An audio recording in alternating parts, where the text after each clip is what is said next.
So, welcome to the class tonight, this evening, and I welcome everybody who come to attend this course.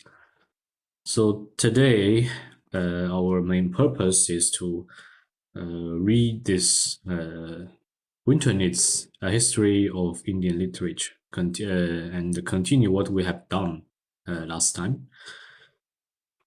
So I think last time we stopped at this page, page 25, and the content before it is mainly on the introduction of this discipline.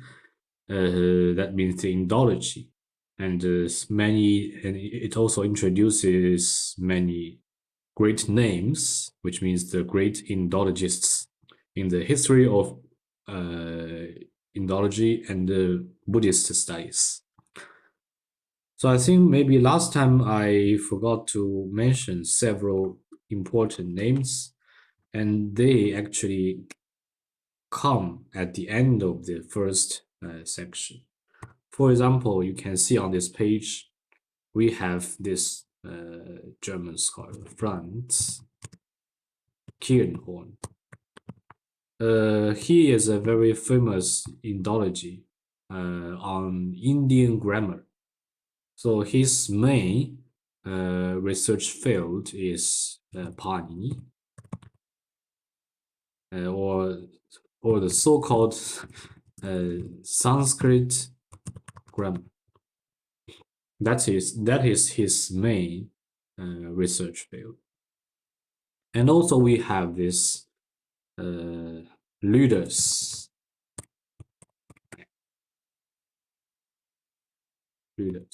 also, and also this Vakarnag. I think everybody should remember that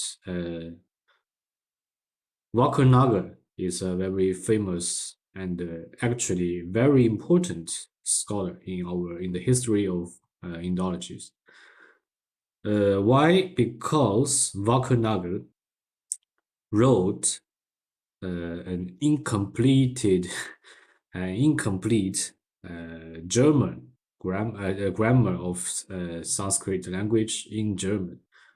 But however, he was not able to finish the final volume. That means the volume on Sanskrit verbs. So we only have the volume for pronunciation, for the nouns, that means the declensions, and also some kinds of relating to simple syntax.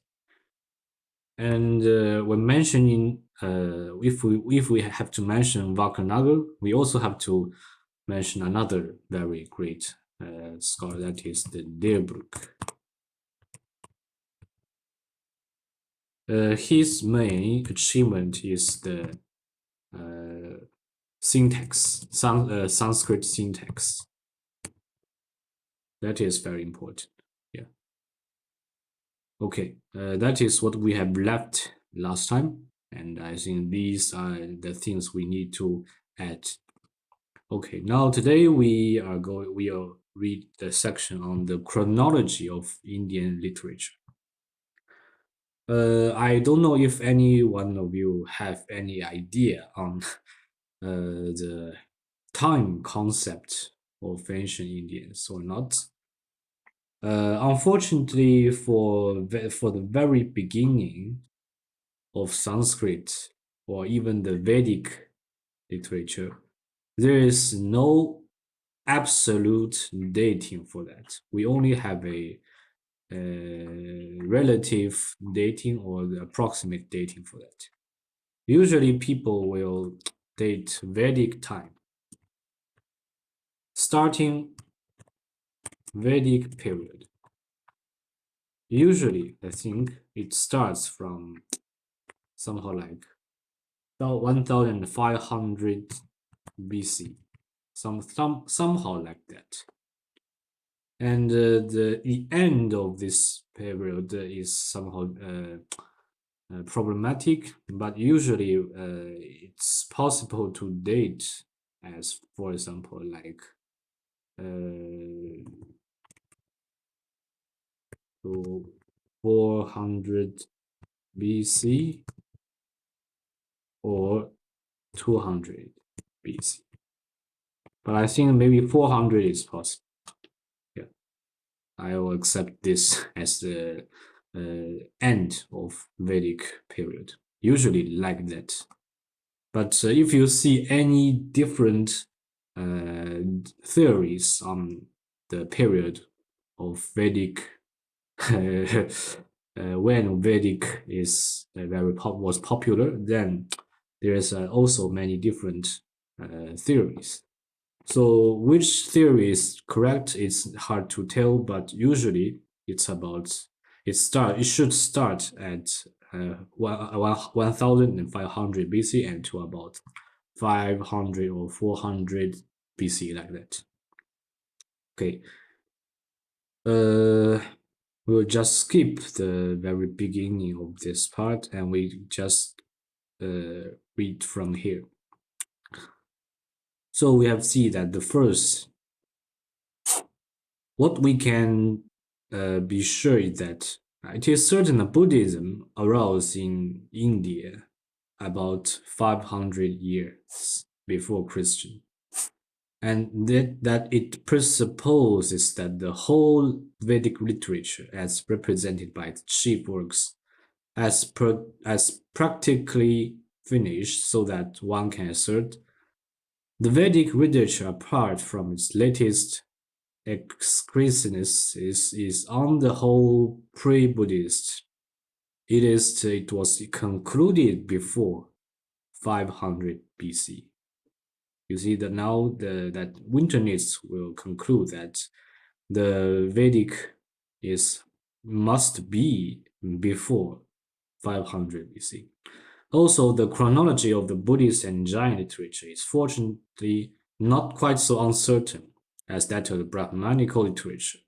The traditions of Buddhists and the Jains with regard to the formation, or rather the collection of their canonical works, have proved themselves fairly trustworthy, and inscriptions on the preserved ruins of temples and tombs of these religious sects give us appreciable indication of the history of the literature. So actually, different from the traditional Brahmanical literature, sometimes we find a very exact dating of Buddhist and Jain literature or very important historical events. That's somehow very good proof for our study. Okay, then next, Winternitz mentions the invasion of Alexander the Great into India. That is the exact date. We can exact date that on the year 326 BC. And this Greek invasion is very important for India because after this period, there arose many different philosophical sects in India, and one of our orthodox Brahmanical philosophy schools, that means the Vaisheshika, is usually said to be influenced by by this Greek invasion. Okay, then from the Greek, we also know that about 315 BC, Chandragupta, the Sandrakotos of the Greek writers, conducted successfully the revolt against the prefects of Alexander, took possession of the throne, and became the founder of the Maurya dynasty in Pataliputra. And this Pataliputra, I think many of you knows it quite well. That is the present Patna, the capital city of Bihar. It was about the same time, or a few years later, that the Greek Megasthenes was sent to Seleucus as ambassador to the court of Chandragupta. The fragments which have been preserved of the description of India written by him give us a picture of the state of Indian culture at that time and enable us to draw conclusions as to the dates of several Indian literary works. So here he lists many things. We can have a very short, brief look at that. So he mentions Ashoka, who was crowned about 264 BC, and then many other things. And then in the year 178, the last scion of the Maurya dynasty was hurled from the throne by a king called Pushyamitra. The mention of this king, for instance, in a drama of Kalidasa, the very great Sanskrit poet, is important evidence for the determination of the date of several works of Indian literature. The same is true of the Greco-Bactrian king Menander, who reigned about 144 BC. He appears under the name Milinda in the famous Buddhist book Milinda Pannya. I think for those who knows Buddhism well, you must know this Buddhist sutra called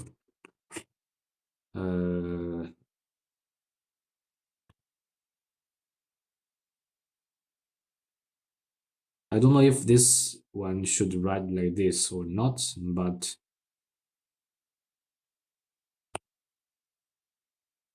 it is called 弥兰陀王问经.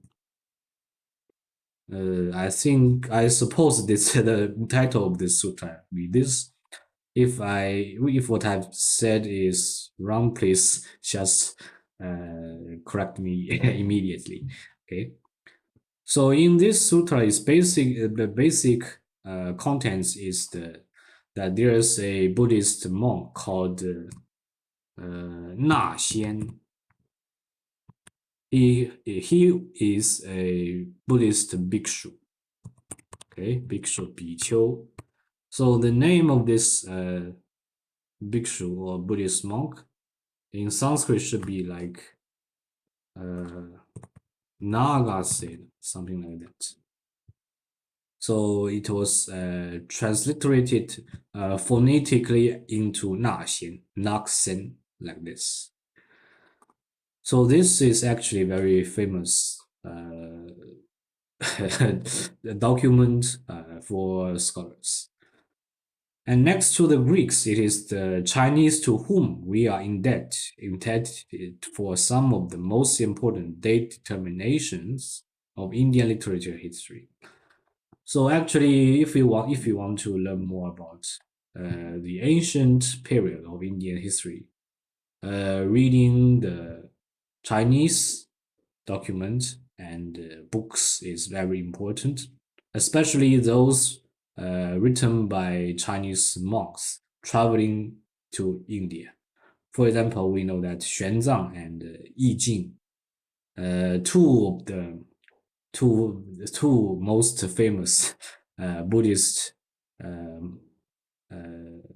monks who traveled to India in medieval China, in medieval period, have left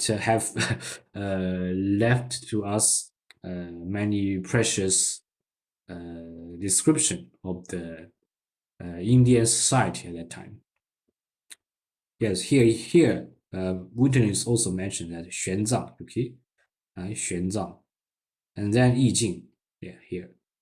And also we notice that we should also be aware of the influence of Islam in India. So, for example, the Arabian traveler Al-Biruni, who in the year of 1030 wrote a book in Young India, which is very important for us to settle. Unfortunately, the Hindus do not pay much attention to the historical order of things. They are very careless in relating the chronological succession of their kings, and when they are pressed for information and are at a loss, not knowing what to say, they invariably take to romancing. So that's quite true for the historical concept of ancient Indians. So they do not care much about the exact date when the king was crowned, when he died, and who was the next king of the kingdom. Okay. Next we move to later section. Let me see. He also mentioned that there's the Upanishads or Puranas. And also, for example, if you want to study the Indian inscriptions of epigraphies, then we have the such thing, Corpus Inscriptionum Indicarum and Epigraphia Indica. Okay. Then the next section is called the Art of Writing and the Transmission of Indian Literature. Here I think we should pay attention to this situation that the concept of writing something in India is somehow developed from other regions, and it is not it is not originally developed in India, but somehow introduced from other different regions. So if you want to say that how to describe a book, what is a book, then usually the first word the ancient Indian will use is called lipi. Lipi. It is not a truly a Sanskrit word, but a more possibly a loan word from other languages. I don't know what the exactly the origin is, but some people say it is borrowed. It was borrowed from some Iranian languages. So I don't know about that. But usually they will call it called lipi. And later, when the culture of writing has already gained its soil in India, then we have the concept called pustaka, or we have the lekha. These two are somehow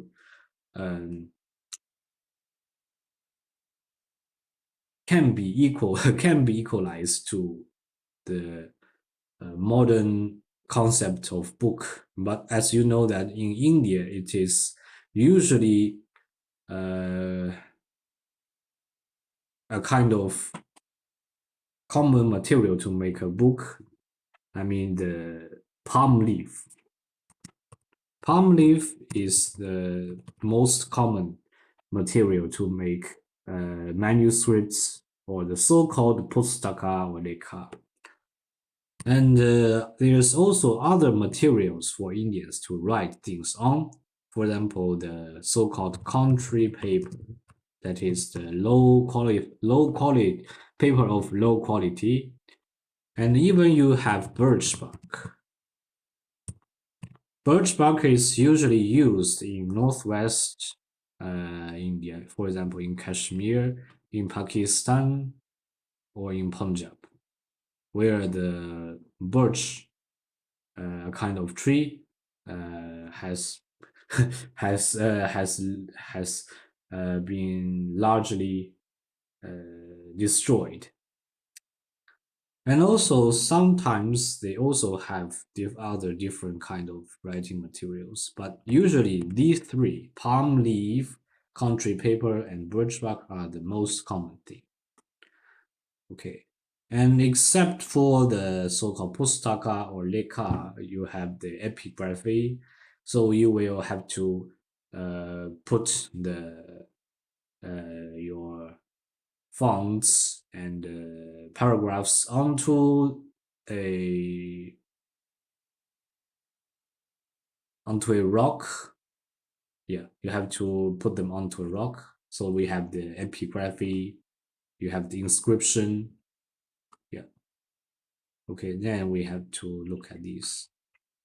So the oldest Indian script, from which the Nagari script, the best known in Europe, and all the numerous alphabets used in Indian manuscript are derived, is called Brahma script. Okay, the Brahma script is somehow called the we can say to be the ancestor for almost all kinds of later developed Indian scripts, because it is supposed to have been invented according to the Indian myth by the creator, the god Brahman himself. Of course, this is not correct. It cannot be invented by the god, but actually, I think it was influenced by other different writing system. For example, uh, the Aramaic script used in Mid East. I don't know if you know this or not. Aramaic script. It also has very huge impact on Northwest India.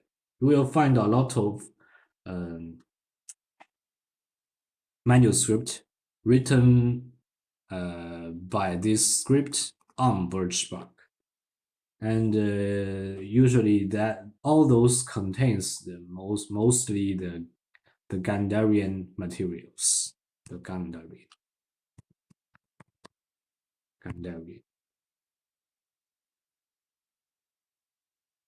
Okay, then next is the yes. He also said that this script, yeah, according to Georg Büller's comprehensive research, this script goes back to a Semitic origin, namely to the oldest North Semitic characters, as they are found in Phoenician inscription. So you see the Phoenicians who lived in today's Lebanon and Middle East. And on the stone of Mesa about 890 BC. Probably it was by merchants, perhaps already about 800 BC, that writing was introduced into India. For a long time, probably it must have been used entirely for commercial purposes, records, correspondence, calculations, and so on. And when afterwards writing began to be used also for the minutes of embassy, proclamations, record, and so on in the royal chancery, the kings must also have employed learned grammarians, Brahmins, who adapted the foreign alphabet more and more to the needs of Indian phonetics. And out of the 22 Semitic characters, elaborated a complete alphabet of 44 letters, as the oldest inscriptions already show it. However, since when writing has also been used in India for the recording of literary production, is a much debated question which is hard to answer. Certain proofs of the existence of manuscript, or even only authentic reports on the writing down of texts, do not exist from olden times. So unfortunately, we do not have those very ancient manuscript left to us. I think the oldest manuscript we can see today, I mean, only for the condition of India, is somehow excavated in Afghanistan or in Kashmir, and the dating of that is about in the 7th century or even the 6th century. A Buddhist text. I don't know exactly the date, So all materials before that period is not it cannot is not available till now. But I hope that for later archaeological excavation can provide us with more uh, ancient materials. Okay, then we go to the next section. Okay, let's see what we have. Okay, here. From such facts, one would conclude that at the time, that is in the 5th century BC, the idea of possibility of writing books had not as yet occurred at all. Such a conclusion, however, would be too hasty, for it is a strange phenomenon that in India, from the oldest times, up to the present day, the spoken word and not writing has been the basis of the whole of the literary and scientific activity. Even today, when Indians have known the art of writing since centuries, when there are innumerable manuscripts, and when even a certain sanctity and reverence is accorded to these manuscripts, when the most important texts are accessible also in India in cheap printed editions, even today, the whole of the literary and scientific intercourse in India is based upon the spoken word. Not out of manuscript or books does one learn the text, but from the mouth of the teacher today as thousands of years ago. So you can see that the tradition of oral transmission of knowledge has a long history in India. And even today, when you want to learn something from a pundit, you will have to learn it mouth by mouth and by your memory, not by writing it down. And for some very extreme occasions, pundit or gurus even uh, for even for even forbids you to have any writing down documents. They would think that the language itself is sacred. Every word that they or everybody speaks has its sacred power. So that is the concept of language and speakings for many Indians. I hope everybody can understand that this kind of ideas because for Indians it is usually the case that the oral transmission of knowledge will not change, but due to the tropical climate there, writing materials are easy to rot, so you cannot preserve it more than 100 years, 100 years. So instead of writing down something, the Indians tend to use their brain, memory, and mouth to transmit ancient knowledge. Okay. Okay, then we see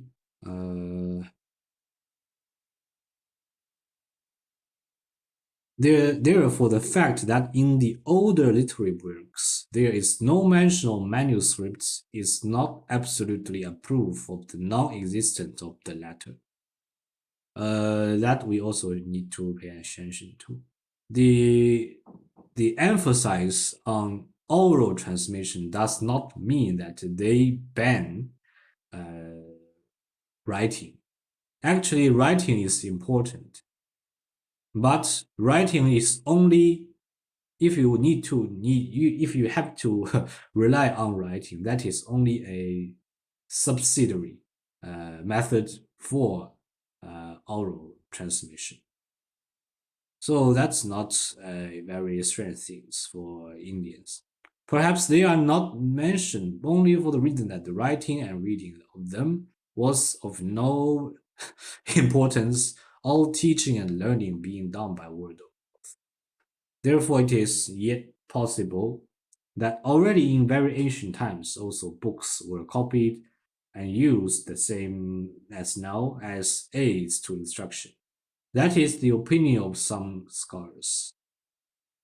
Yet it seems to me worthy of notice that in the later literature, in the later Puranas, in Buddhist Mahayana texts, and in modern additions to the old epic, the copying of books and the presentation of the same is praised as a religious act, while in the whole of the older literature, no trace of it is to be found.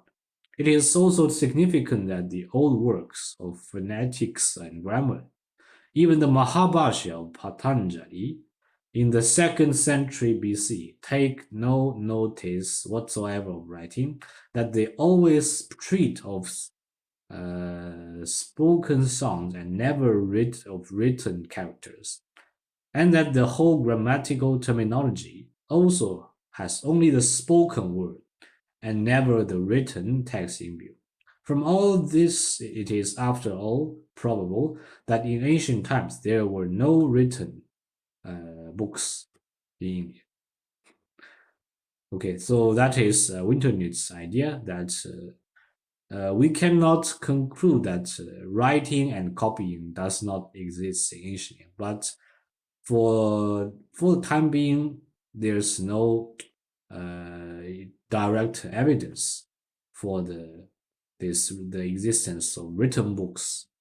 The preference of speaking and oral transmission in India is very obvious.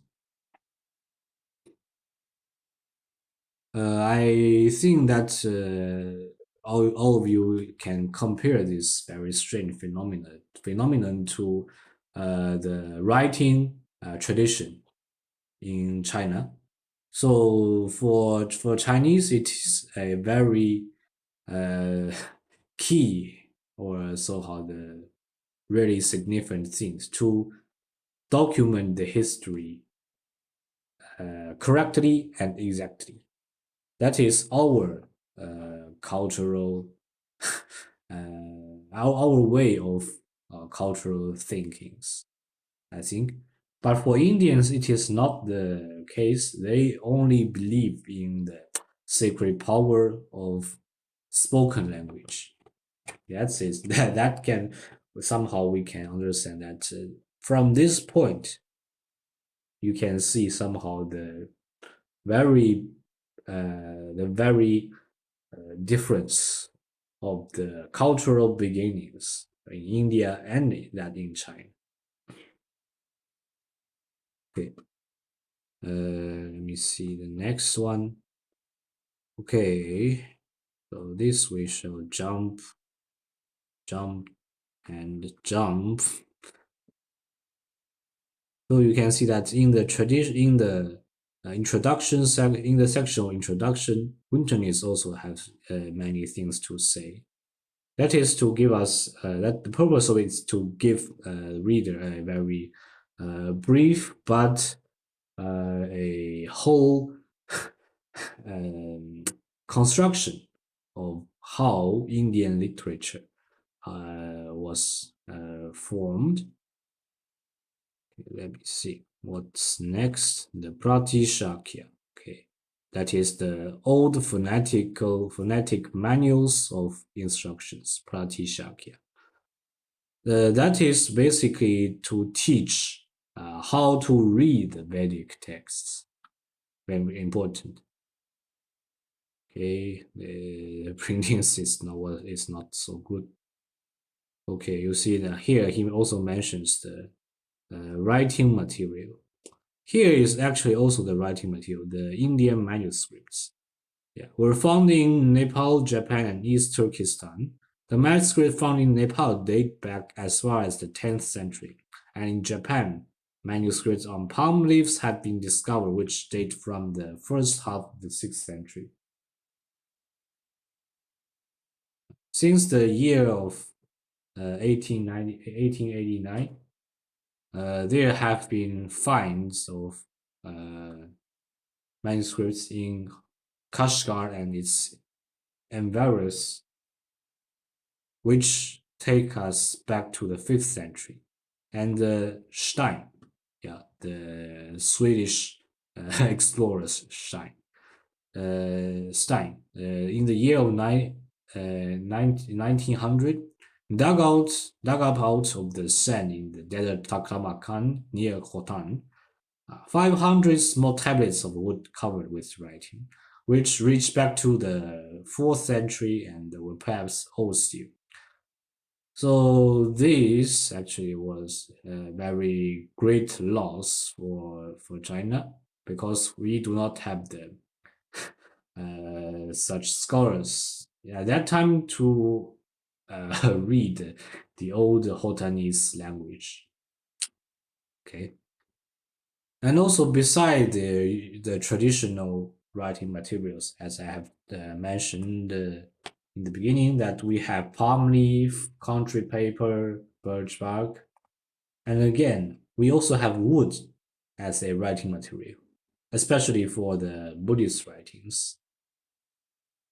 And also we can see other things. For example, Xuanzang reports that the king Kanishka had the sacred writings of Buddhists engraved on copper tablets. Yes, also copper tablets. Those metal copper tablets is also they usually document important historical events or the commercial contracts, something like that. Whether this is based on truth, we do not know, but it certainly is credible, for even literary works also have been found on copper tablets. It would hardly be credible that in India literary works were also hewn into stone if a few years ago inscriptions on stone slabs had not been found in Ajmer, which contained entire dramatic writings by its dramas of a king and his court poet. This such condition is, I have to say, not very common, but actually we found many interesting materials that was not documented on manuscript but on stone slabs. That's quite interesting. And also we have to be careful that actually Indian inscriptions and epigraphical writings usually contain literary materials. I mean, the content of such things usually contain literary expressions, so it's really deserve further research. Okay.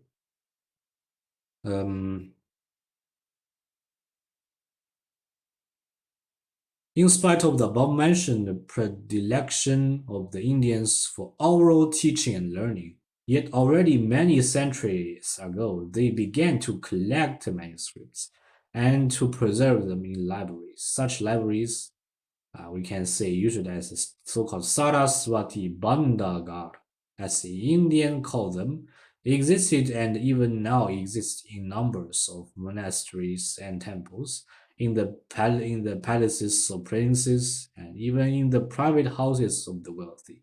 It is reported that the poet Bana, yeah, very famous poet, about 620 after Christ, that he kept his own readers, so he must have possessed a considerable private library. And also in the 11th century, King Boja, of the Dar region, had a famous library. In the course of centuries, these libraries became exceedingly well stocked. Thus, Bühler found in the two giant libraries in the Kambay over 13,000 manuscripts manuscripts, and in the palace literature of Tanjore in southern India, over 12,000 manuscripts. So actually, for today, we still have there are still so many unknown Indian manuscripts that are left to us and for scholars to study, and we don't know exactly how many manuscripts are still left to us to for study, and I'm sure that many of them before they were well studied will rot in advance. So if you found if anyone of you find you I mean the treasurable Indian manuscript, please let me know immediately. Okay, then we have to see next. Oh yeah, for this so-called the treasure houses of the goddess of speech, the Indian concept of the library. If any one of you have chance to go to India, there are quite a lot of different societies and libraries you can visit for obtaining Sanskrit manuscript or other kind of manuscript. For example, if you go to Calcutta or for Indian called Kolkata, there is the Asiatic Society. But it's only the Calcutta branch. In Mumbai, they have the Mumbai branch. So the Asiatic Society, they have a lot of precious manuscript. Another is the so-called Bandarkar, Oriental Research Institute, and it can be abbreviated as BORI. It is located in Maharashtra.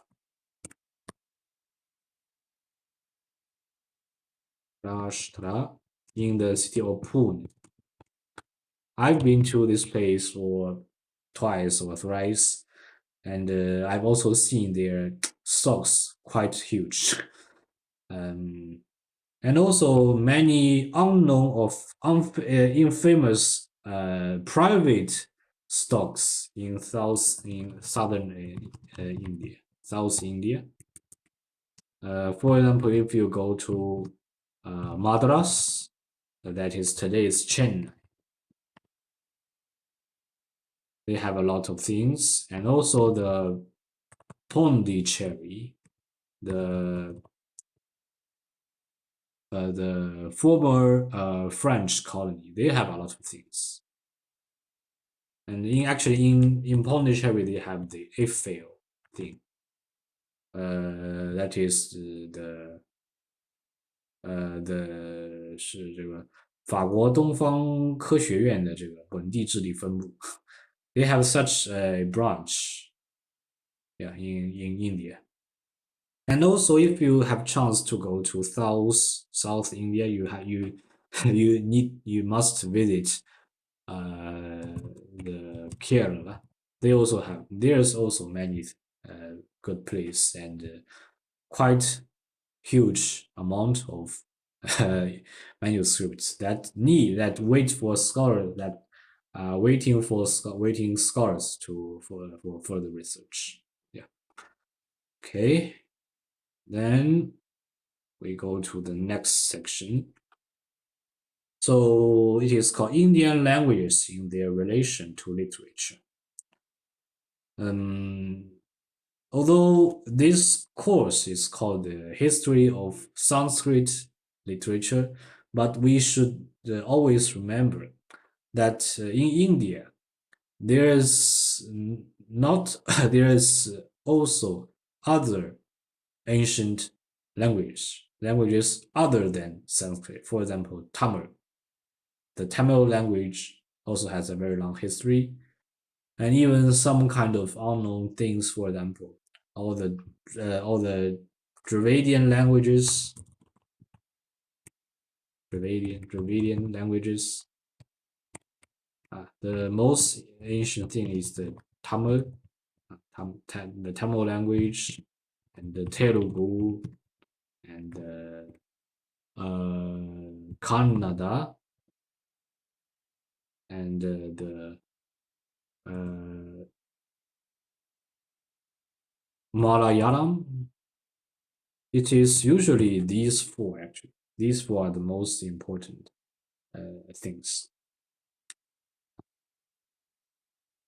Okay. So here, Winternitz, he divided this period into three. So first is ancient Indian, the second is the Middle Indian languages and the dialects, and the third one is the modern Indian languages and dialects. So we can have a look. This ancient Indian usually refers to the Vedic period, or so-called the Aryan people, Aryan civilization, ancient High Indians, something like that. So basically, we think that the main regions that the Indo-Aryan, ancient Indo-Aryan, were living is the northwest India. That means the today's Pakistan and maybe Punjab, something like that. And at this period, the most common literature is the Vedas, the three Vedas, and there are Brahmanas, Aranyakas, and Upanishads. These are the so-called the very typical things that will remind us of this period. Other things, for example, this Atharva Veda, which was not very old, and it must be later, and also the development of mantras, tantras, prayers, something like that. And also at the end of the Vedic period, we have the Indians have gradually developed the concept of grammar. Yeah, we see that the Panini's grammar, Ashtadhyayi, and also the Patanjali's Mahabhashya, something like that. Yeah. These things are all before the Christ, that is about 500 or even 400 BC. And also at this time, we already have the other localized languages other than Sanskrit. For example, the appearance, the arising of Prakrit language. So Prakrit is actually opposite to Sanskrit. Sanskrit is a well formed language, but Prakrit is the vernacular or the original language. So the contradiction between Prakrit and Sanskrit also arises from this period. And later, when we have the two epics, I mean the Mahabharata and the Ramayana, at this time the language is called Epic Sanskrit, and it differs only a little from the classic, what we know as the classical Sanskrit, partly in that it has preserved some archaism, but more in that it keeps less strictly to the rules of grammar and approaches more nearly to the language of the people, so that one may call it a more popular form of Sanskrit. But there would never have been popular epics written in Sanskrit if Sanskrit had not once been a language that was widely understood similarly as today. In German, modern High German is universally understood, although it differs essentially from all spoken dialects. And this paragraph is exactly what I've said. The Sanskrit is a so-called high language or class language or literary language, whatever we may call it. It in contrast to the actual language of the people. And the Indians themselves express through the name of Sanskrit. For Sanskrit, Sanskrita, as much as made ready, ordered, prepared, perfect, pure, sacred, signifies the noble or sacred languages in contrastinction to Prakrita, or as much as original, natural, ordinary, common, which signifies the common language of the people. So actually, Prakrit has some already developed form from Sanskrit. I mean the contrasted form, yeah, the so-called phonetic changes it has already has. And also we should not treat Sanskrit as a dead language.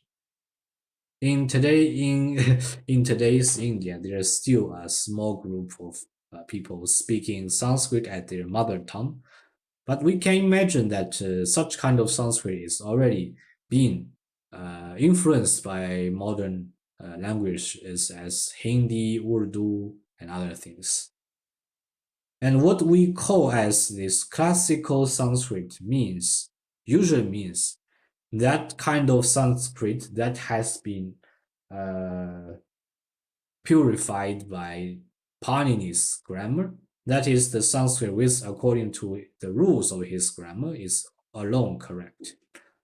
If the fetters of this grammar, however, the languages still continue to live, the great mass of poetic and scientific literature throughout 1,000 years was produced in this language, the classical Sanskrit. So that's why when we need to study Sanskrit, we usually start from classical Sanskrit. That is the most well-formed and easy to learn Sanskrit. Other in comparison to other kind of form of this language. Okay, then we go into here. So Winternitz will summarize his above aforementioned ideas. So for ancient Indians, language of the old, that is the language of the oldest hymns and mantras, especially of those of the Rig Veda, and language of the later hymns and mantras, especially those of the other Vedas, besides of the mantras occurring only in the Brahmanas and Sutras. And for this period, we usually call it the Vedic Sanskrit, or just call it Vedic. And the second period is the Sanskrit. Also, we have ancient Sanskrit, that is the language of the Veda prose works, and of Panini. The second step is the epic Sanskrit used for epics, the Mahabharatas and Ramayanas. And the third one is what we are most familiar with, the classical Sanskrit, the language of the classical Sanskrit literature after Pali. Okay, then we need to meet the later development of Sanskrit into the Middle Indian languages and dialects. Okay, then we come to here. The most important of Middle Indian literary language is Pali.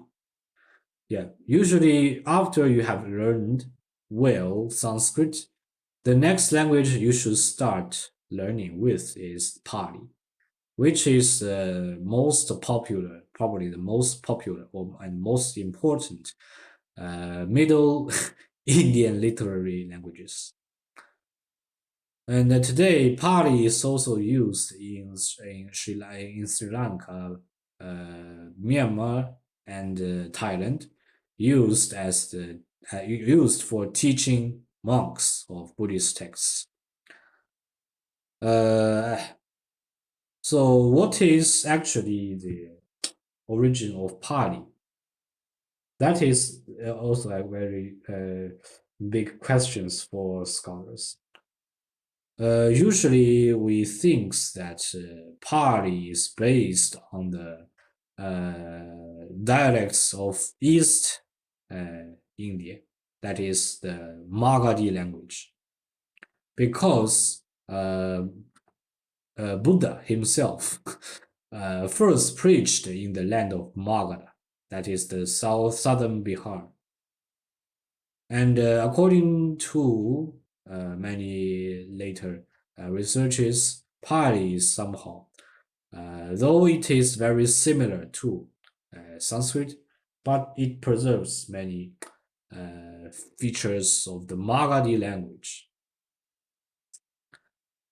Um, the word Pali itself really means role and then order, regulation, rule, hence also the sacred text, and finally the language of the sacred text, in contrast distinction to the ancient Sinhalese, the language in which the commentaries to these texts were composed. And then besides the Pali literature, there also is a Buddhist Sanskrit literature. Maybe actually Buddhist literature has many small subtypes, subgroups. For example, the usual three things we know is the three Pitaka, 三藏, and but besides the three Pitaka, there's also a lot of things that do not belong to them. For example, so-called the gathas. Gathas. Gathas can be composed in Pali and also composed in different Middle Indian dialects. What we know, we call this as so-called the Gatha dialect. And also in this period, the so-called Mahayana Buddhism started to appear in this historical stage. The Sanskrit they use to document Buddhist things has a feature of mixing pure Sanskrit and dialects. We will call such kind of things as the Buddhist hybrid Sanskrit.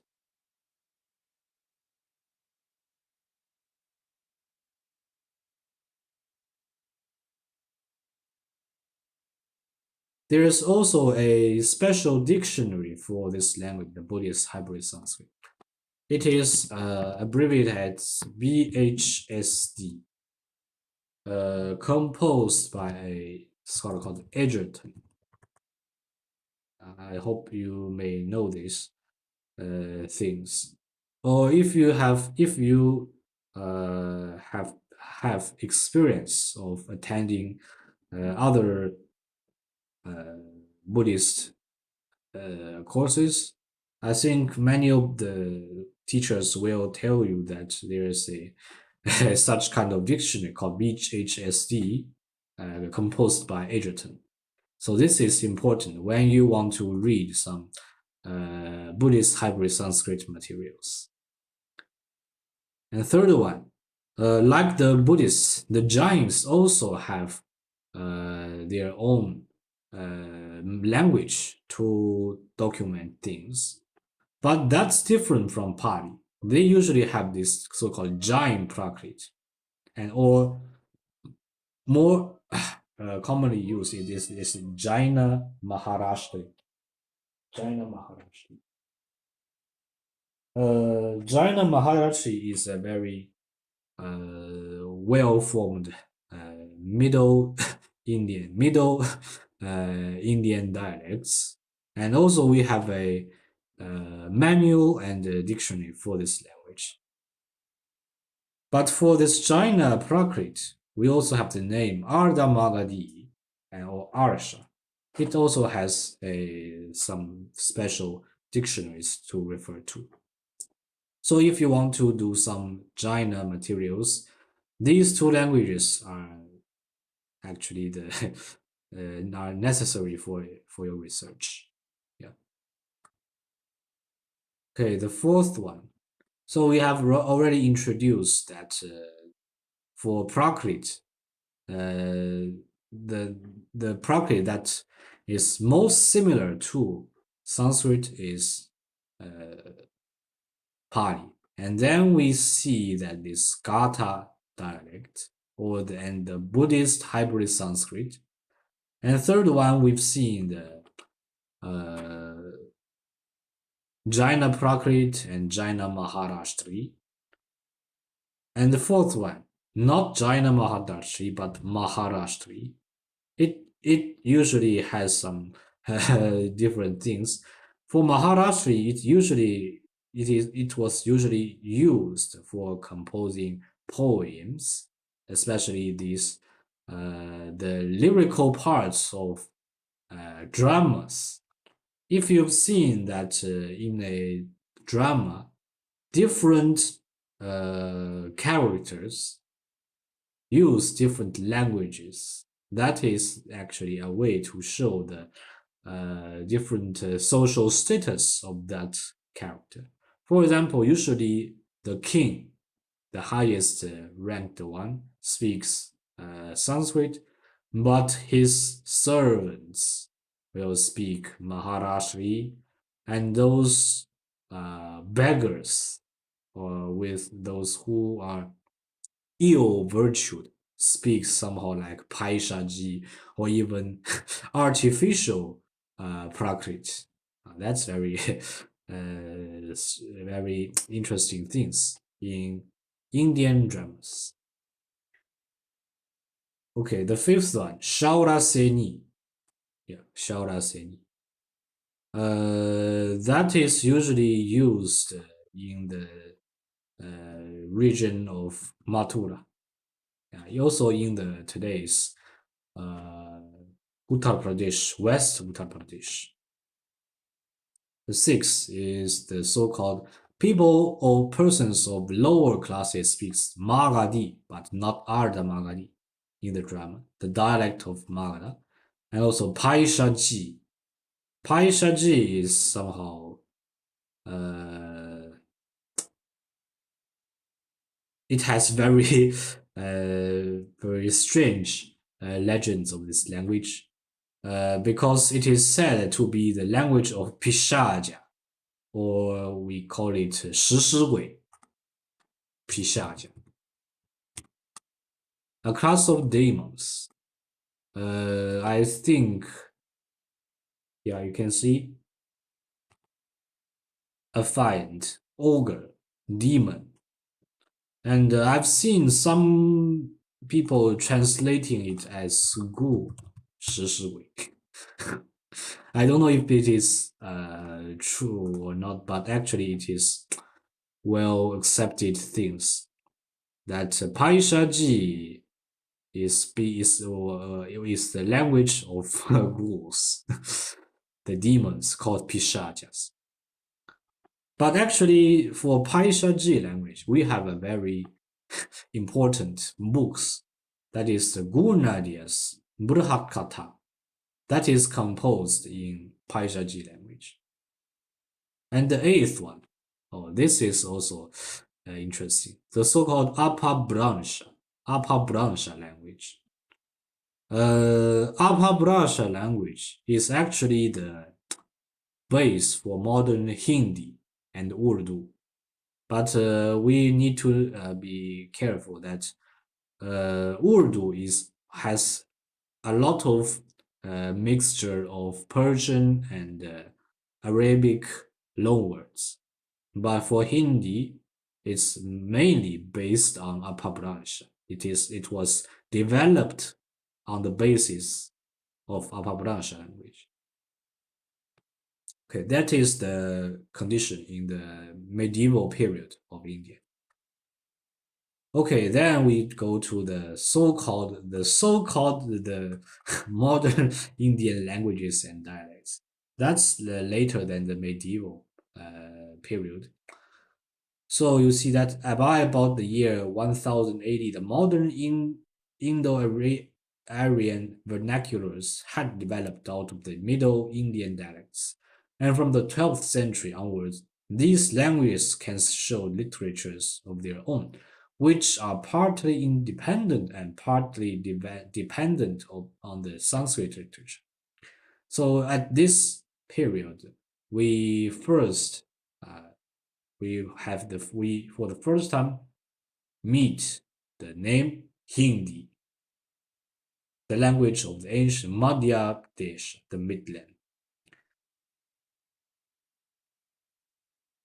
And also we have this Braj language, Braj Baka, the language of the district of Mathura. And also Urdu, Persian, the Persian influenced Indian language. And also other things, for example, the Punjabi language, Rajasthani, Gujarati, Pahari, Nepali, and also for the Marwari, actually a dialect of Rajasthani. For the eastern part, we have for example, Landa, the western Punjab language, Sindhi, Marathi, Bihari, Oriya, Bengali, Assamese, Maithili. We have so many different dialects. And also, yeah, Kashmiri. All these languages belongs to the Indo-Aryan language group, and also the Sinhalese, the language of the Sri Lanka.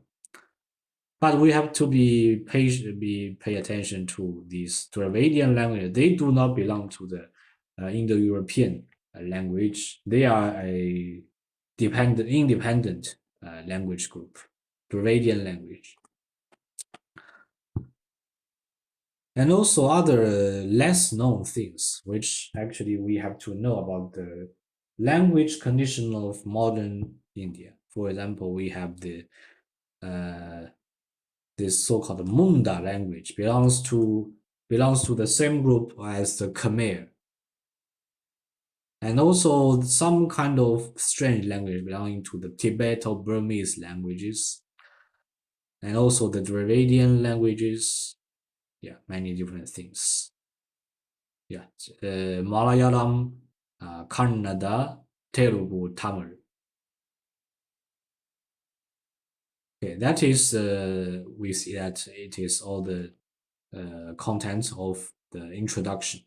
Yeah, and we finally arrive at the very beginning of the book, the real content, the Veda or the Vedic literature. So, before we start reading this section, actually, I don't know if any one of you have ever read Veda in its translated form or not, or has any one of you ever read the Veda in the original Sanskrit form?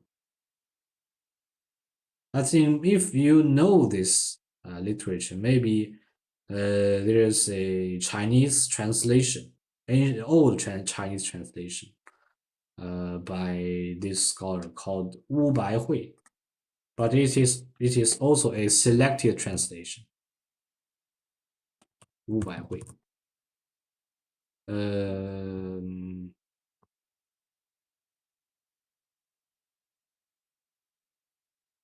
His book can be I think it is available on if you buy it by by in Taobao or something or like that. You see that he is already more than 100 years old. Yeah, he studied in the University of Pune, and he knows, I think, quite well the Sanskrit and other languages. By the way, there is a more recent and well translated version of the Chinese translation of Rig Veda, Dam by done by my teacher, Professor Liu Zhen. But I don't know when it will be published. But I think that has already been ready for publication. Yeah. If any one of you have the luck to reach the real book, I think it's better to get one get one copy of it. Okay, and we can have a look at this section. Section 1, the Veda or the Vedic literature. What is the Veda?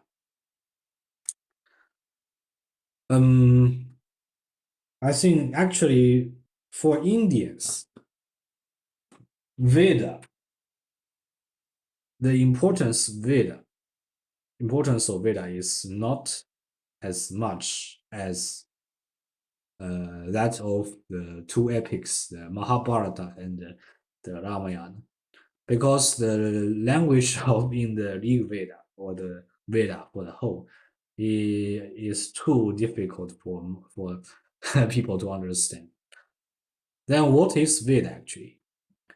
So the most common theory is that Veda means knowledge, and the knowledge per excellence, the sacred religious knowledge.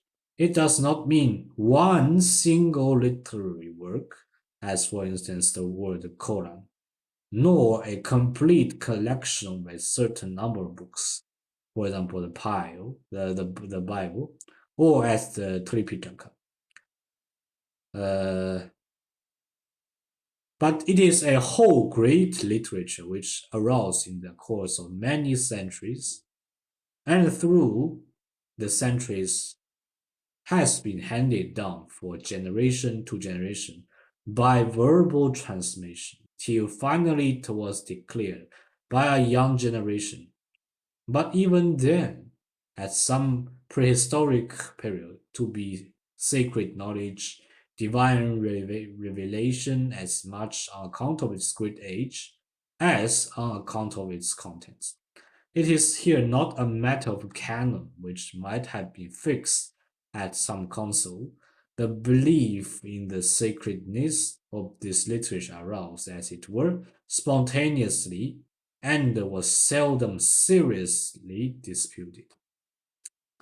However, what is now called Veda or Vedic literature consists of three different classes of literary works, and to each of these three classes belongs a greater or smaller number of separate works, of which some have been preserved, but many also lost. So you see that for under the name Veda, we have many things. The main three things is the Samhita, Brahmanas, and Aranyakas and Upanishads. So what is Samhita? Samhita is the collection, the original Veda, the three Vedas. Rig Veda, Sama Veda, Yajur Veda. You can write here. So we have the Rig Veda,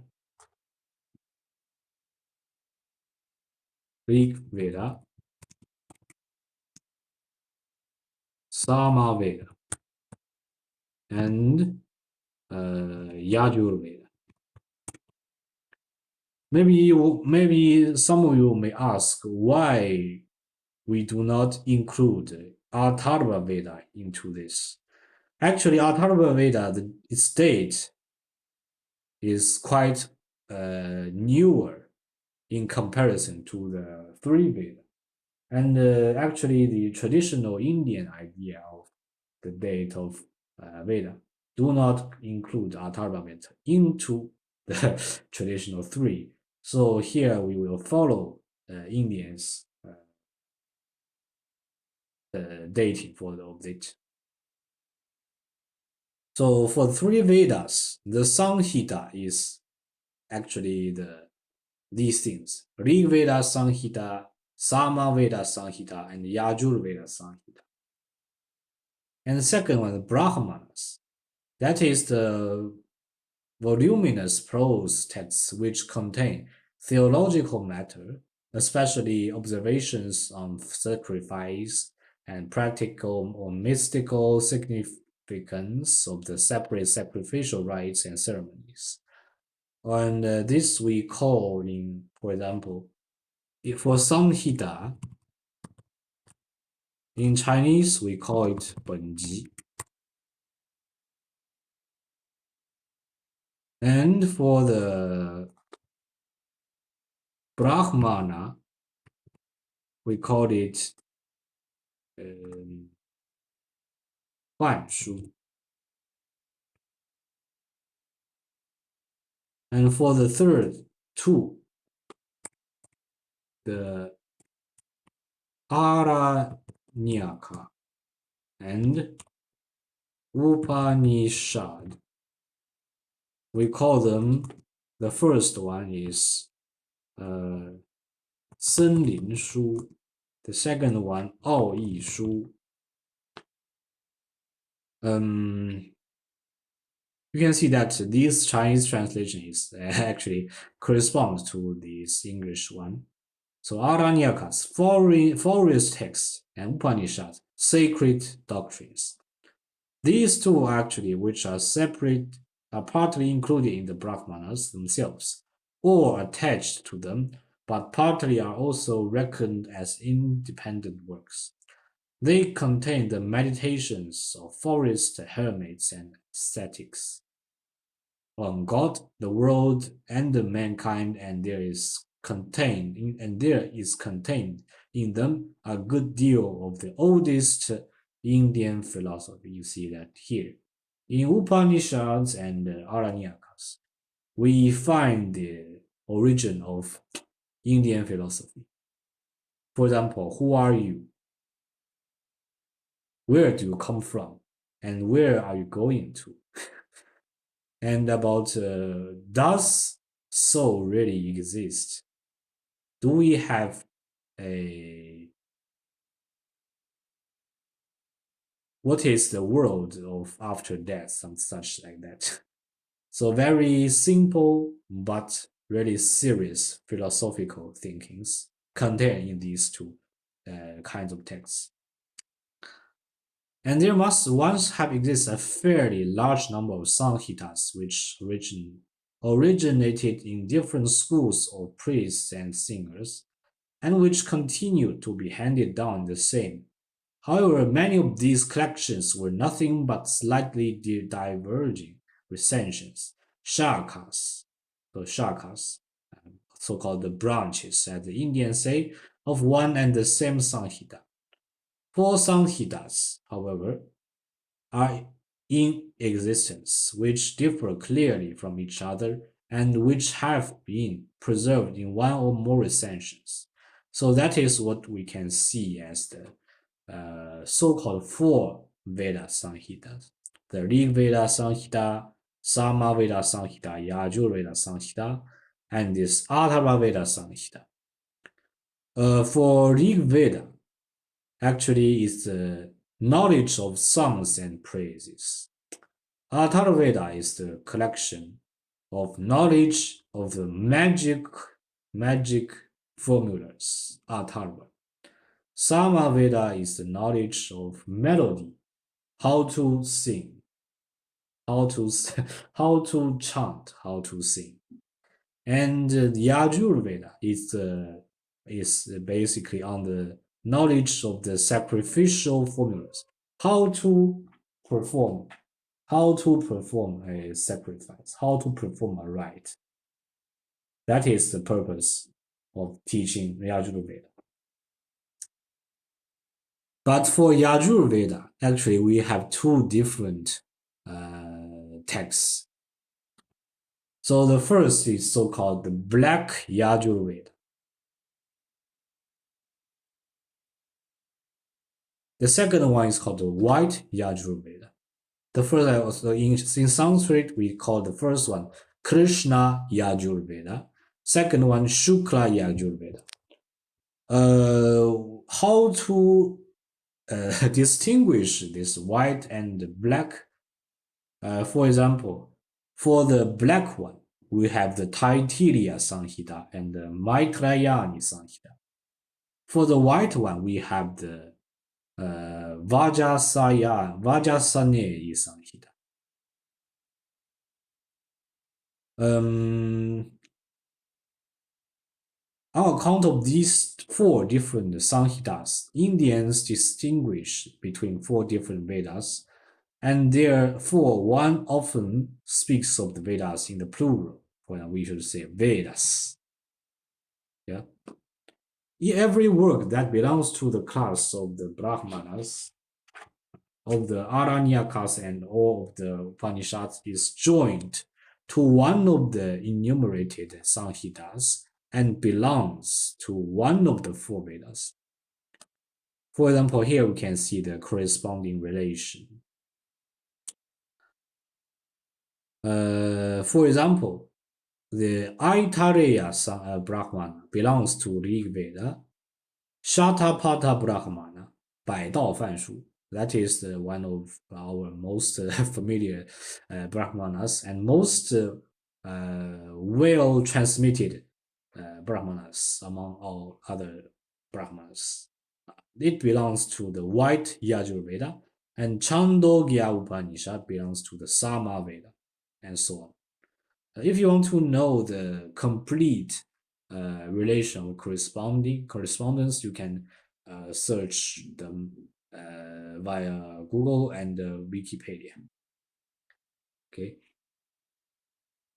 And for this black and white, I must emphasize one point.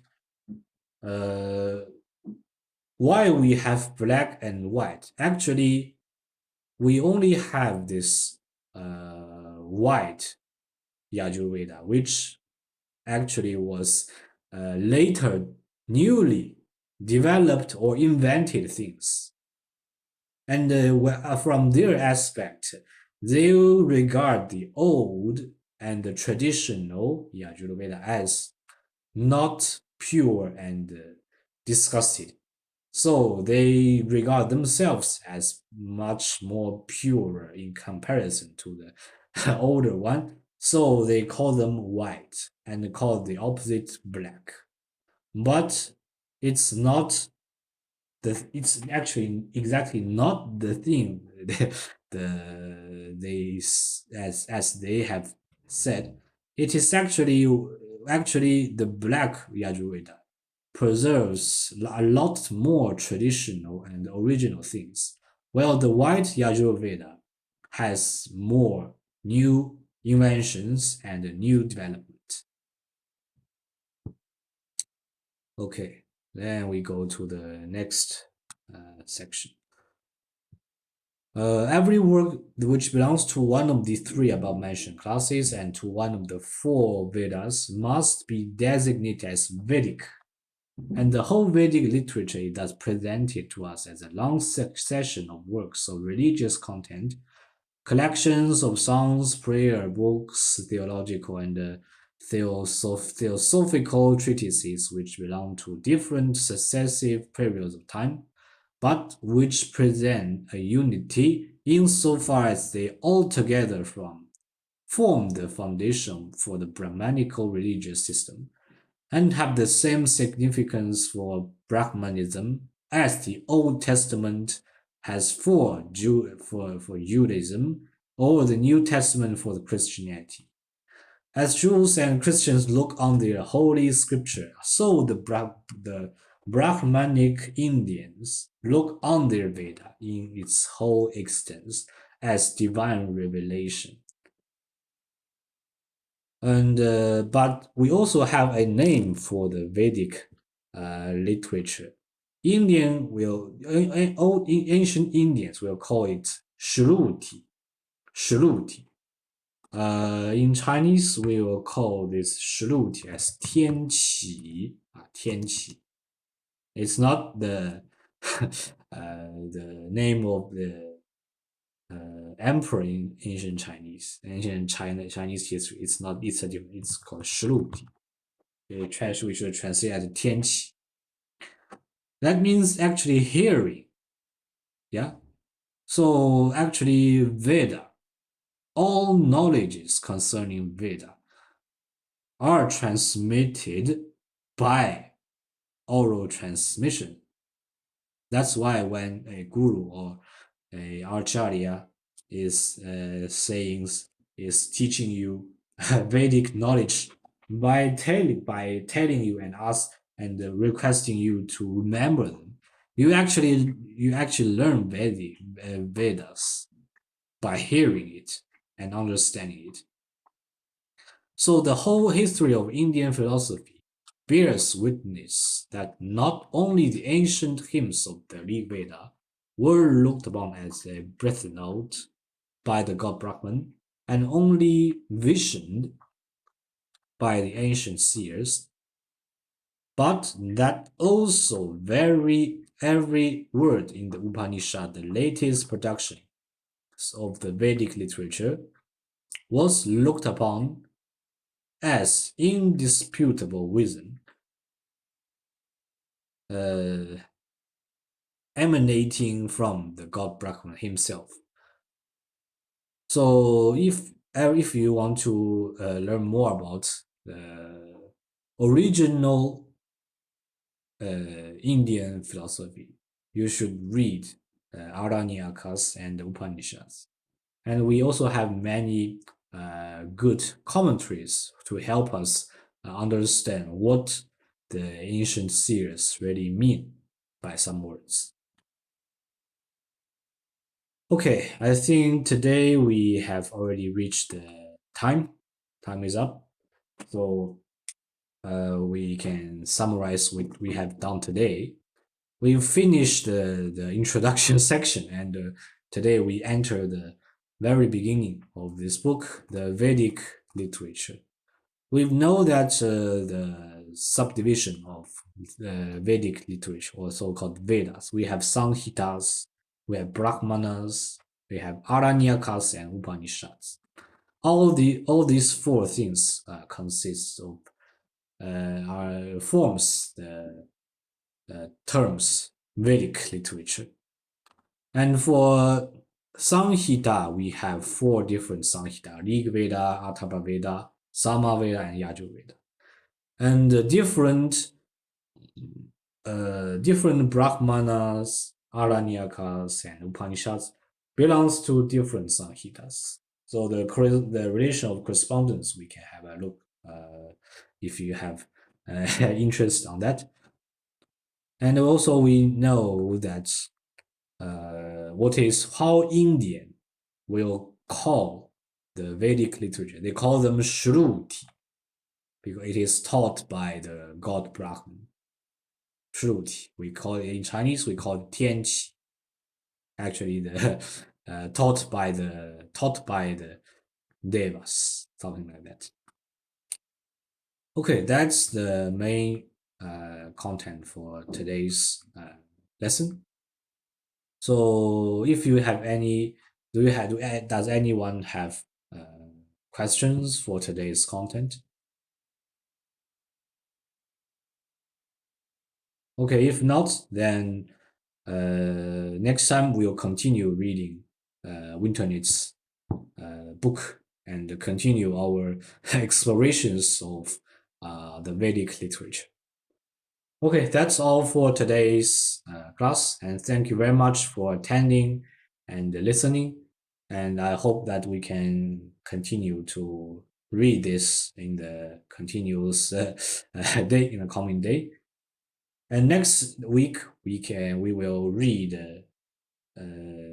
Indian philosophical texts. So I hope at that time you can still attend my class. And that's all for today. Thank you, everybody. Yeah, bye bye.